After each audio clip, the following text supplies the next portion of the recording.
कर्नाटक के 14 दिन लॉकडाउन का आज पहला दिन है। आज हम इस वक्त जायज़ा लेने के लिए आए हैं बेंगलुरु के शिवाजी नगर। आइए देखते हैं किस तरह से यहाँ के हालात हैं, माहौल है। जो एक वक्त में भीड़ भाड़ का इलाका हुआ करता था, ख़ास करके रमज़ान के मौके पर यहाँ पे ख़रीद फ़रोख्त का जो बाज़ार लगा रहता था वो देखते बनता था। अब जो है लॉकडाउन की वजह से ये बंद हो चुका है। कोरोना वबा की रोकथाम के लिए हुकूमत ने जो लॉकडाउन लगाया है उसके चलते पूरी तरह से दुकानें बंद हैं।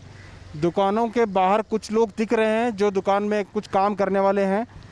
कुछ रेस्टोरेंट हैं, ऐसे रेस्टोरेंट वाले भी दरवाजे बंद हैं, लेकिन कहीं ना कहीं वो पार्सल के लिए उनको इजाज़त दी गई है। इस वजह से वो कुछ एक स्टाफ उनका खड़ा रहता है, अगर कोई पार्सल मांगते हैं तो वो पार्सल देते हैं। अब देख सकते हैं इस तरफ का जो इलाका है शिवाजी नगर का, ये हमेशा भीड़ भाड़ रहा करती थी। ये इफ्तार के जैसे कि इफ्तार का वक्त जैसे जैसे करीब आता था यहाँ की भीड़ और बढ़ जाती थी। कहीं कबाब का स्टॉल था तो कहीं पे आइसक्रीम शॉप थी और कहीं चाय का दुकान था। लगातार जो है यहाँ पे ये सारे जो एरिया है ये ज़्यादातर होटलों का एरिया है और हमेशा यहाँ गहमा गहमी और रमज़ान की रौनकें देखने को मिलती थी। लेकिन इस वक्त आप ख़ुद अपनी आंखों से देख सकते हैं कि यहाँ पे इस तरह का कोई माहौल नज़र नहीं आ रहा है। एक सोना सोना सा माहौल है, खौफ का माहौल है और लोगों में एक डर का माहौल है। कोरोना वबा के इतने बड़ी तादाद में कोरोना वबा के फैलने के बाद लोगों में एक डर महसूस किया जा रहा है। बहुत सारे मुश्किलात भी सामने आए हैं। जिस तरह से लॉकडाउन हुआ है उसके साथ में बहुत सारे मुश्किलात भी सामने आए हैं। ख़ास करके कुछ एक दुकानदार जो हैं माल न मिलने की वजह से, गुड्स ना मिलने की वजह से उनकी जो कीमत है उसमें इजाफ़ा कर दिए हैं।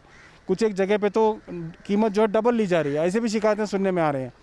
इससे लोगों में काफ़ी खौफ का माहौल और बढ़ जाता है, क्योंकि लोगों को पहले ही माली परेशानी है, रोज़गार छीन गया है, दुकानें बंद हैं, रोज़मर्रा की ज़िंदगी वैसे ही मुतासिर है। अब जब आप कुछ ख़रीदने के लिए आते हैं, अब उसकी कीमत डबल हो जाती है या कीमत बढ़ जाती है तो और इंसान उसमें मायूस हो जाता है। इस ताल्लुक़ से हुकूमत को भी शिकायतें गई हैं। हुकूमत भी इस ताल्लुक़ से संजीदगी से गौर कर रही है। ऐसे बेज़मीर दुकानदार अगर हैं जिनका कोई ज़मीर नहीं है, वो मौके का फ़ायदा उठाकर ज़्यादा कीमत में बेचने की कोशिश कर रहे हैं, ऐसे लोगों पर सख्त से सख्त कार्रवाई भी होनी चाहिए। इस वक्त हम लोग इस वक्त शिवाजी नगर के बिल्कुल सर्कल में हैं और यहाँ पे मेरे पीछे की तरफ रसल मार्केट है। रसल मार्केट जो सब्ज़ी फ्रूट्स का एक बहुत बड़ा बाज़ार हुआ करता था, बिल्कुल शांत है। यहाँ पे सुबह 10 बजे तक इजाज़त है, सुबह 6 बजे से 10 बजे तक सुबह लोग आकर यहाँ शॉपिंग कर सकते हैं, उसके बाद इजाज़त नहीं है। हम देखते हैं दूसरी तरफ किस तरह के हालात हैं। हम और भी आपको बहुत सारे मंज़र आपको दिखाएंगे, बेंगलुरु के अलग अलग इलाकों में भी हम आपको ले जाएंगे।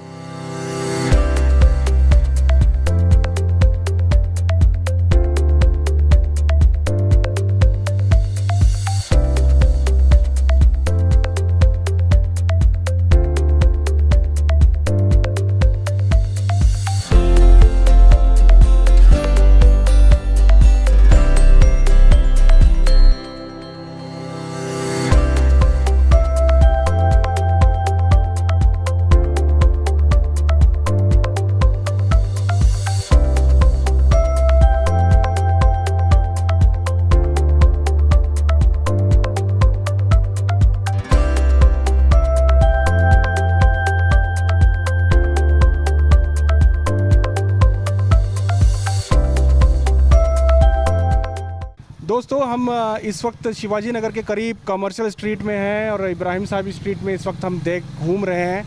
आपको एक नज़ारा दिखाना चाह रहे हैं किस तरह से लॉकडाउन के बाद यहाँ के मार्केट हैं, यहाँ के बाज़ार हैं, जो किसी वक्त गहमा गहमी और रश में आप इसे देखते थे। हमेशा यहाँ ख़ास करके रमज़ान की जो ख़रीदारी होती है उसे ख़रीदने के लिए लोग यहाँ आते हैं।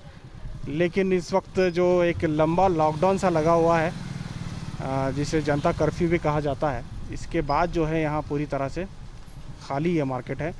क्योंकि ऐसे हालात में अब रमज़ान की शॉपिंग करना भी मुनासिब नहीं है, क्योंकि जिस तरह से गुज़िश्ता साल लॉकडाउन हुआ था उसी तरह से ये भी एक लॉकडाउन है।